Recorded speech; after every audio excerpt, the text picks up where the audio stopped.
টেন্সের ফার্স্ট ক্লাসে আমরা শিখেছিলাম হ্যাবিট বোঝাতে আমরা কি টেন্স ইউজ করব, ইউনিভার্সাল ট্রুথ বোঝাতে কি ইউজ করব, ফ্যাক্ট বা ইনফরমেশন বোঝাতে অথবা প্রবচন বোঝাতে আমরা কি টেন্স ইউজ করব। কি করব? Present indefinite. আজকে শিখব কোনো একটা কাজ চললে কি টেন্স ইউজ হয়। যেমন ধরো কত এক্সাম্পল দিই। আমি ভাত খাচ্ছি, আমার ভাই পড়াশোনা করছে। কোনো একটা কাজ চলছে, যে সময় বলা হচ্ছে কথাটা সেই সময় কাজটা চলছে, চলমান অবস্থায় আছে। তাহলে এই ক্ষেত্রে আমরা যেটা ব্যবহার করব তাকে বলে প্রেজেন্ট কন্টিনিউয়াস। কেন বলছে? কারণ কাজটা কন্টিনিউ হচ্ছে। প্রেজেন্ট কন্টিনিউয়াস টেন্স এই জন্যই আমরা ব্যবহার করি বা বলি, কারণ যে সময় আমরা বলছি সেই সময় আমরা কাজটা কন্টিনিউ করছি। স্ট্রাকচার দেখি, subject plus am, is, are plus ভার্বের ওয়ান প্লাস ing প্লাস যা আছে। আমি ভাত খাচ্ছি, এইটার ইংরেজি কি হবে? আই এর সাথে সবসময় am হয়। আই am, ভার্বের ইট, ইং, রাইস। তাহলে কি হলো? I am eating rice. আমার ভাই পড়াশোনা করছে, মাই ব্রাদার ইজ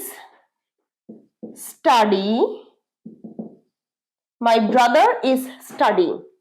তাহলে আমরা যখনই কোনো কাজ চলছে বোঝাবো তখনই আমরা এই স্ট্রাকচার ফলো করব এবং এইভাবে আমরা ট্রান্সলেশন গুলো করব।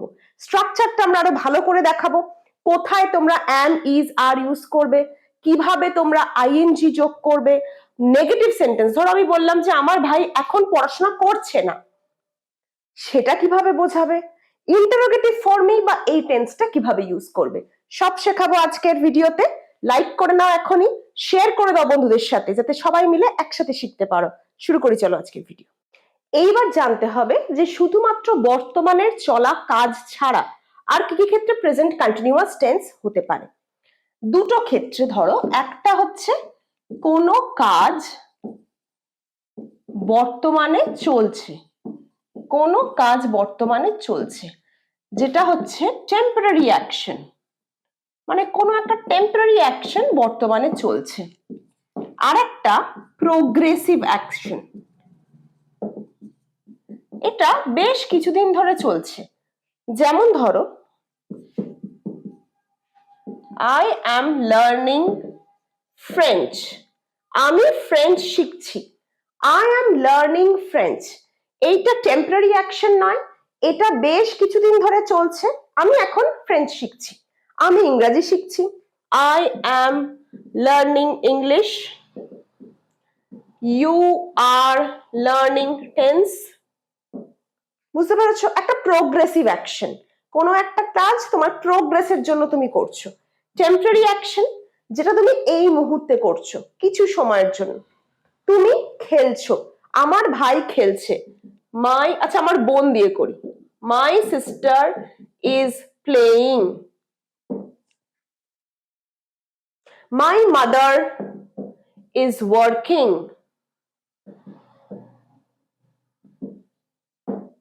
বুঝতে পেরেছো? একটা টেম্পোরারি অ্যাকশন, একটা প্রোগ্রেসিভ অ্যাকশন। আর একটা জায়গাতেও আমরা কন্টিনিউয়াস টেন্স ইউজ করি, সেটা কি? সেটা হচ্ছে যখন কোনো একটা নিয়ার ফিউচারের কথা বলতেও কিন্তু আমরা প্রেজেন্ট টেন্সের ইউজ করি। আমরা কি বলেছিলাম যে আমাদের তিনটে কাল আছে, একটা পাস্ট অতীতকাল, একটা প্রেজেন্ট বর্তমান কাল, একটা ফিউচার মানে ভবিষ্যৎকাল। ভবিষ্যৎকালের আলাদা ফর্ম আছে যেটা আমরা পরে শিখব, কিন্তু কিছু ভবিষ্যৎকাল বোঝাতে আমরা কিন্তু প্রেজেন্ট কন্টিনিউয়াস টেন্সের ইউজ করি। যেমন ধরো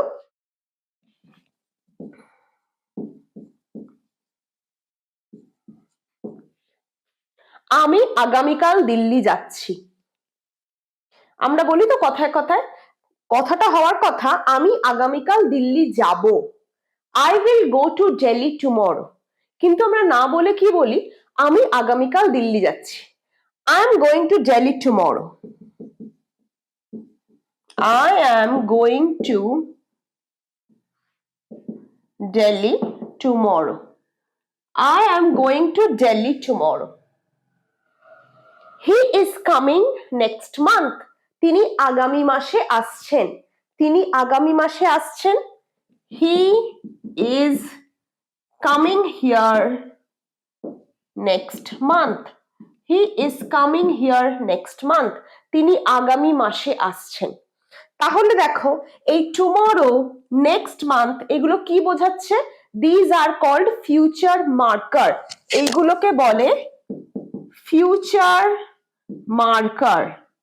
মানে এই দুটো হচ্ছে ফিউচার মার্ক করছে। These words tell you that these are future sentences. এই দুটো থেকেই তো বুঝতে পারছো যে এগুলো ফিউচার সেন্টেন্স। যদি আমি বলতাম হি ইজ কামিং হিয়ার বলে এটা বলতাম না, তাহলে তুমি কি বুঝতে? যে এখন তারা আসছে, হি ইজ কামিং হিয়ার, তিনি এখানে আসছেন। I am going to Delhi যদি টুমরো না বলতাম, কি বুঝতে? যে তিনি এখন দিল্লি যাচ্ছেন, he is going to Delhi. কিন্তু যেই আমি টুমরো বলছি, this is called future marker. এটাকে বলে ফিউচার মার্কার। এটা দিয়ে বুঝতে পারলে যে ঘটনাটা ভবিষ্যতে ঘটবে। নেক্সট মান্থ ভবিষ্যতে ঘটবে। তাহলে ইমিডিয়েট ভবিষ্যৎ বোঝাতেও কিন্তু আমরা প্রেজেন্ট কন্টিনিউয়াস টেন্সের ইউজ নর্মাল কনভারসেশনে করে থাকি। তাহলে আমরা ছোট্ট করে আরেকবার রিভাইজ করে নিই। টেম্পোরারি অ্যাকশন মানে যে কাজটা এখন হচ্ছে কিন্তু এক্ষুনি শেষ হয়ে যাবে। আমি খাচ্ছি, আমি পড়ছি, আমার ভাই খেলছে, আমার বোন নাচছে, আমার বাবা অফিসের কাজ করছে, আমার মা রান্না করছে। These are all some action verbs which will end soon, যেগুলো শেষ হয়ে যাবে, টেম্পোরারি অ্যাকশন। এগুলো বোঝাতে আমরা প্রেজেন্ট কন্টিনিউয়াস টেন্স ইউজ করব। আর কি ক্ষেত্রে ইউজ করব? Progressive action.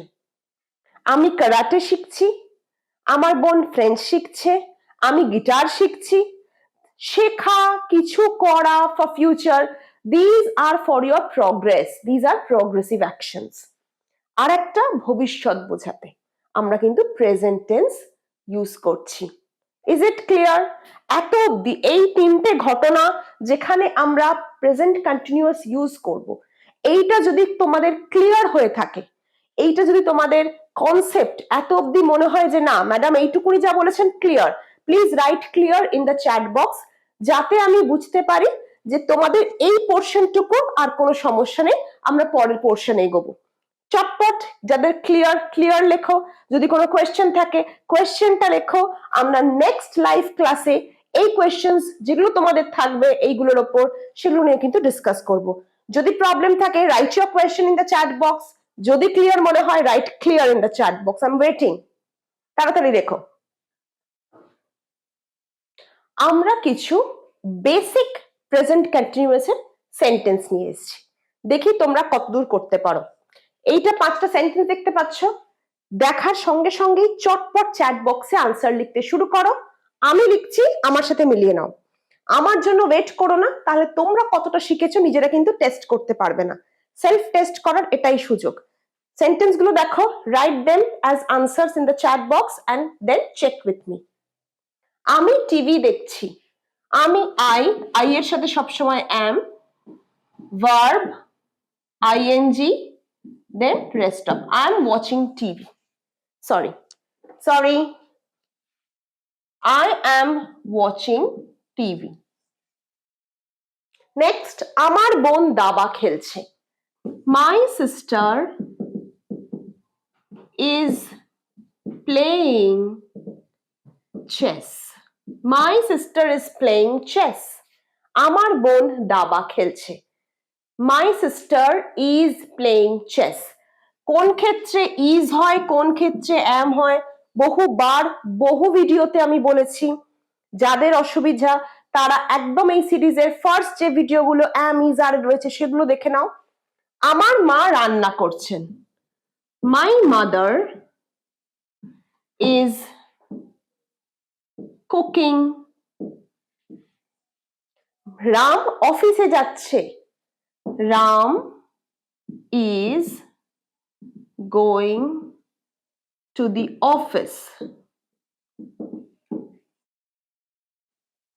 আমার ভাই গিটার বাজাচ্ছে, এইটা প্রোগ্রেসিভ। আমার ভাই গিটার বাজাচ্ছে, মাই ব্রাদার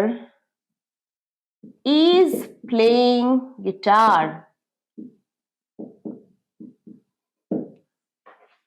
এই এতগুলো সেন্টেন্স থেকে আমরা এবার নর্মাল অ্যাসার্টিভ সেন্টেন্সের স্ট্রাকচারটা বার করি। দেখো প্রত্যেকটার শুরুতে কি আছে? সাবজেক্ট। তাহলে আমরা লিখলাম সাবজেক্ট প্লাস am is। আচ্ছা, যদি আমার ভাইয়ের জায়গায় হতো আমার বন্ধুরা, বন্ধুরা মানে অনেক বন্ধু বোঝাচ্ছে, তাহলে কি হতো? My friends are playing guitar. তাহলে আমরা একটা আর এর এক্সাম্পল পেলাম। তাহলে am is are, যেখানে যেটা সাবজেক্ট দেখে বসবে। এরপর দেখো verb plus ING, verb ING, verb ING, verb ING. তাহলে ভার্ব প্লাস আইএনজি, তারপর বাকি অংশ। এইটাই তো আমাদের ফরম্যাট। তাহলে this is one structure of writing normal assertive sentence. Normal assertive sentence present কন্টিনিউয়াসে লেখার এইটা স্ট্রাকচার। এই অবধি ক্লিয়ার? তোমাদের কতগুলো সেন্টেন্স ঠিক হলো এই পাঁচটার মধ্যে? স্কোরটাও কমেন্ট বক্সে জানাও। যদি হয় যে দুটো ঠিক করেছো তাহলে লেখো 2 out of 5। যদি পাঁচটাই ঠিক হয় লেখো 5 out of 5। I want to see how many of you are doing well in this segment. Now start writing your score. Start writing your score. Next আমরা দেখব যদি নেগেটিভ হয়। ধরো আমি টিভি দেখছি না, আমার ভাই পড়াশোনা করছে না, আমার মা রান্না করছে না, এই ধরনের নেগেটিভ সেন্টেন্স হলে আমরা কিভাবে সেটা প্রেজেন্ট কন্টিনিউয়াস দিয়ে এক্সপ্রেস করব। এখন দেখতে পাচ্ছ কতগুলো সেন্টেন্স যেখানে প্রত্যেকটাতেই না আছে। আমি এখন খেলছি না, আমার বাবা কাজ করছে না, মা খাচ্ছে না, কুকুর ঘুমাচ্ছে না, আমার বন্ধুরা স্কুলে যাচ্ছে না। এরকম সেন্টেন্স তো আমরা রোজকার কনভারসেশনে বলি যেখানে নেগেটিভ ইউজ করতে হয়। Let's look how to translate this sentences using present continuous tense.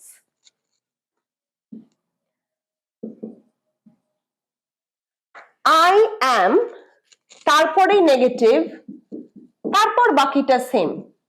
I am not playing now, আমি এখন খেলছি না। আমার বাবা কাজ করছে না, my father is not working now. কুকুরটি ঘুমাচ্ছে না, the dog is not sleeping now. আমার মা খাচ্ছে না, my mother is not eating now. আমার বন্ধুরা স্কুলে যাচ্ছে না, my friends are not going to school. My friends are not going to school.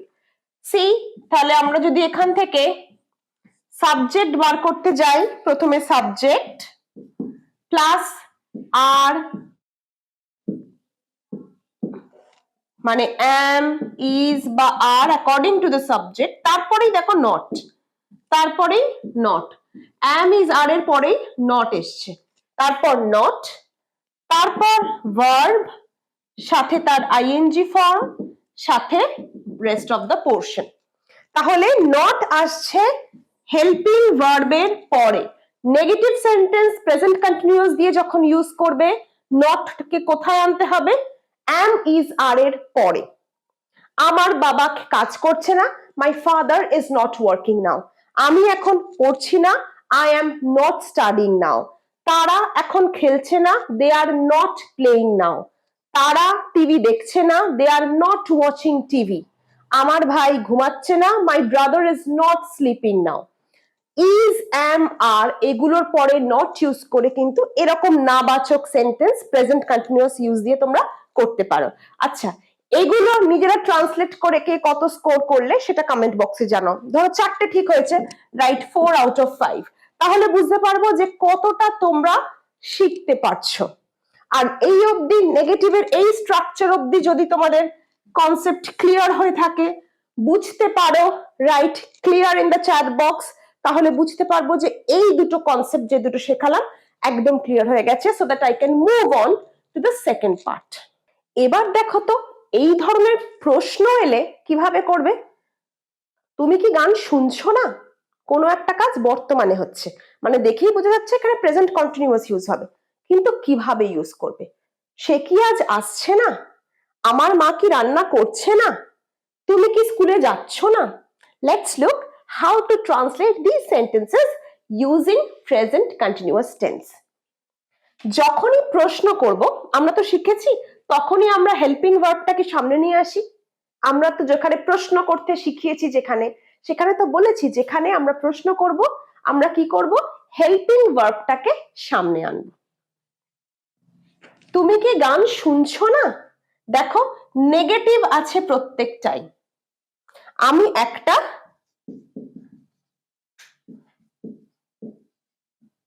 Positive দিয়ে লিখি। তুমি কি কাল যাবে? আচ্ছা, আরে আমরা দুটো পজিটিভ দিয়ে লিখি। আমার মা কি রান্না করছে? তুমি কি কাল যাবে? এই দুটো হচ্ছে পজিটিভ ইন্টারোগেটিভ, আর এই দুটোগুলো হচ্ছে নেগেটিভ ইন্টারোগেটিভ। আমরা আগে পজিটিভটা দিয়ে শুরু করি। তুমি কি কাল যাবে? যাবে না লিখে যাচ্ছ লিখলে, তুমি কি কাল যাচ্ছ? কি হবে? Are you going tomorrow? দেখো আমরা am is are এর আরটাকে সামনে এনেছি, দিয়ে আমরা বাকি সেন্টেন্সটুকু লিখেছি। ওপরেরটা আমার মা কি রান্না করছে? Is my mother cooking? Is my mother cooking? আমার মা কি রান্না করছে? Is my mother cooking? এরপর তুমি কি স্কুলে যাচ্ছ না?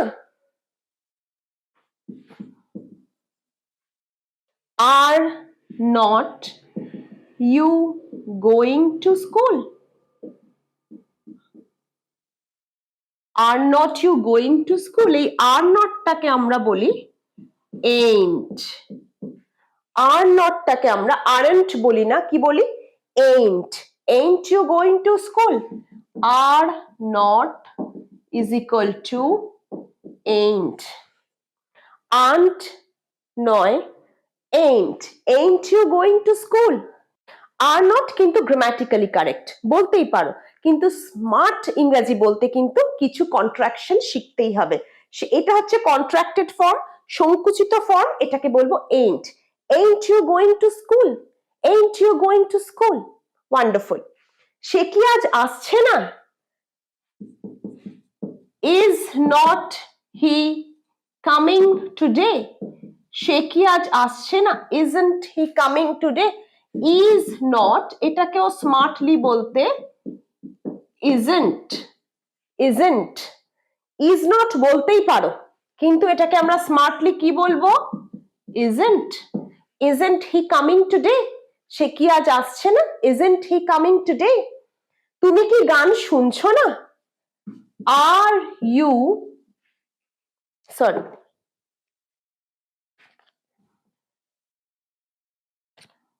are not, বা আমরা কি শিখেছি? ain't you listening to the music? ain't you listening to music? তাহলে এইভাবে আমরা কিন্তু প্রেজেন্ট কন্টিনিউয়াস টেন্স কে নেগেটিভ আর ইন্টারোগেটিভে ইউজ করতে পারবো। স্ট্রাকচারটা দেখে নিই আমরা। প্রথমেই হেল্পিং ভার্ব, তাহলে am, is আর are, তাই তো? তারপর নট যদি থাকে, অপশনাল, এটা optional. Then subject, verb plus ING plus বাকিটুকু। এইটা হলো আমাদের স্ট্রাকচার। আরেকবার দেখো, am is are মানে হেল্পিং ভার্ব প্লাস নট। দেখো নেগেটিভের ক্ষেত্রে নট আছে, আবার দেখো এই দুটোর ক্ষেত্রে কিন্তু নট নেই, শুধু আছে am is are plus subject. তাই নটটা লিখলাম অপশনাল। নেগেটিভ ইন্টারোগেটিভ হলে আমরা নট ইউজ করব। সাথে subject plus verb plus ING, লাস্টে কিন্তু একটা কোয়েশ্চেন মার্ক হবে। এই সেন্টেন্স গুলো ইন্টারোগেটিভ সেন্টেন্স, তাই কোয়েশ্চেন মার্ক অবশ্যই হবে। তাহলে আমরা এই ভিডিওতে শিখলাম যে কি করে আমরা প্রেজেন্ট কন্টিনিউয়াস টেন্সকে বিভিন্ন ভাবে ইউজ করতে পারবো। আমরা প্রেজেন্ট কন্টিনিউয়াস নর্মাল অ্যাসার্টিভে কি করে ইউজ করবে শেখালাম, নেগেটিভ হলে কি করে ইউজ করবে শেখালাম, আবার প্রশ্ন করতে কিভাবে ইউজ করব সেটাও শিখলে। তাহলে যদি ভালো লাগে লাইক, শেয়ার আর অবশ্যই চ্যানেলটা সাবস্ক্রাইব করো। কমেন্টে জানিও ভালো লাগছে কিনা। তোমাদের ভালো লাগলে, তোমরা শিখতে পারলেই কিন্তু আমি আরো মোটিভেটেড হব ভালো ভালো ভিডিও বানানোর জন্য। দেখা হচ্ছে পরের ভিডিওয়।